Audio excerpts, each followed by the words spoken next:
ಚನ್ನಪಟ್ಟಣ ಉಪಚುನಾವಣೆ ವಿಚಾರದಲ್ಲಿ ಈಗ ಅಭ್ಯರ್ಥಿ ಯಾರು ಅನ್ನುವಂಥ ಚರ್ಚೆ ಬಹಳ ಜೋರಾಗಿತ್ತು. ಸಿಪಿ ಯೋಗೇಶ್ವರ್ ಹೇಳ್ತಾ ಇದ್ದಾರೆ, ನಾನೇ ಸ್ಪರ್ಧೆ ಮಾಡ್ತೀನಿ, ನಾನೇ ಅಭ್ಯರ್ಥಿ ಅಂತ ಯೋಗೇಶ್ವರ್ ಹೇಳ್ತಾ ಇದ್ದಾರೆ. ಮೈತ್ರಿ ಪಕ್ಷದ ಟಿಕೆಟ್ ಆಕಾಂಕ್ಷಿ ಸಿಪಿ ಯೋಗೇಶ್ವರ್ ಅವರು ಈಗ ಹೇಳಿಕೆಯನ್ನ ಕೊಟ್ಟಿದ್ದಾರೆ. ನಾನೇ ಅಭ್ಯರ್ಥಿ, ಚನ್ನಪಟ್ಟಣದಿಂದ ನನಗೆ ಸ್ಪರ್ಧಿಸಲು ಕುಮಾರಸ್ವಾಮಿ ಅವರೇ ಹೇಳಿದ್ದಾರೆ ಅಂತ ಹೇಳ್ತಾ ಇದ್ದಾರೆ. ಕುಮಾರಸ್ವಾಮಿಯೇ ಘೋಷಣೆ ಮಾಡಲಿ ಅಂತ ಕೇಳಿದ್ದೇನೆ ಅಂತ ಯೋಗೇಶ್ವರ್ ಅವರು ಹೇಳ್ತಾ ಇರೋದು. ಅಧಿಕೃತವಾಗಿ ಕುಮಾರಸ್ವಾಮಿಯೇ ಘೋಷಿಸಿದರೆ ಒಳ್ಳೆಯದು ಅಂತ ಯೋಗೇಶ್ವರ್ ಅವರು ಮಾತನಾಡ್ತಾ ಇದ್ದಾರೆ. ಚನ್ನಪಟ್ಟಣದಿಂದ ಯಾರ ಅಭ್ಯರ್ಥಿ ಮೈತ್ರಿ ಯೋಗೇಶ್ವರ್ ಅಂತ ಅವರೇ ಹೇಳಿಕೊಳ್ತಾ ಇದ್ದಾರೆ. ಘೋಷಣೆ ಮಾಡೋದೊಂದು ಬಾಕಿ ಅಂತಿದ್ದಾರೆ.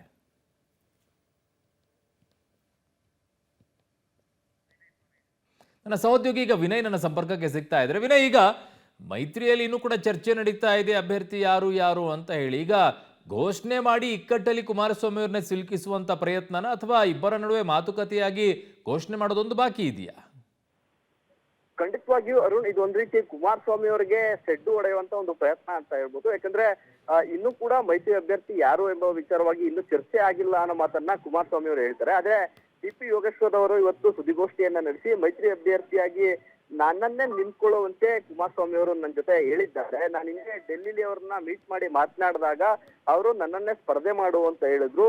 ಅದಕ್ಕೆ ಅಧಿಕೃತ ಆ ಒಂದು ಅನುಮೋದನೆಯನ್ನ ಕುಮಾರಸ್ವಾಮಿ ಅವರೇ ಕೊಡ್ಬೇಕು. ಇನ್ನೆರಡು ದಿನಗಳಲ್ಲಿ ಆ ಅನುಮೋದನೆಯನ್ನ ಕುಮಾರಸ್ವಾಮಿ ಅವರು ಕೊಡ್ತಾರೆ.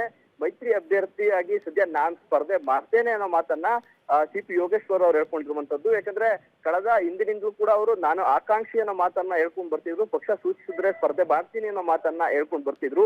ಇದೀಗ ನಾನೇ ಅಭ್ಯರ್ಥಿ ಅಂತ ಹೇಳುವ ಮೂಲಕ ಕುಮಾರಸ್ವಾಮಿ ಅವರ ಘೋಷಣೆಗೂ ಮೊದಲೇ ಇವರೇ ಹೇಳ್ಕೊಂಡಿರುವಂತದ್ದು. ಒಂದ್ ರೀತಿ ಕುಮಾರಸ್ವಾಮಿ ಅವರಿಗೆ ಚೆಡ್ಡು ಹೊಡೆಯುವಂತದ್ದಾಗಿರ್ಬೋದು ಅಥವಾ ಕುಮಾರಸ್ವಾಮಿ ಅವ್ರನ್ನ ಇಕ್ಕಟ್ಟಿಗೆ ಸಿಲುಕಿಸಿ ನನ್ನನ್ನೇ ಅಭ್ಯರ್ಥಿಯನ್ನಾಗಿ ಘೋಷಣೆ ಮಾಡ್ಲಿ ಅನ್ನೋ ಒಂದು ಒತ್ತಾಸೆಯನ್ನ ಸಿಪಿ ಯೋಗೇಶ್ವರ್ ಅವರು ಇವತ್ತು ಇಟ್ಟಿರುವಂತದ್ದು.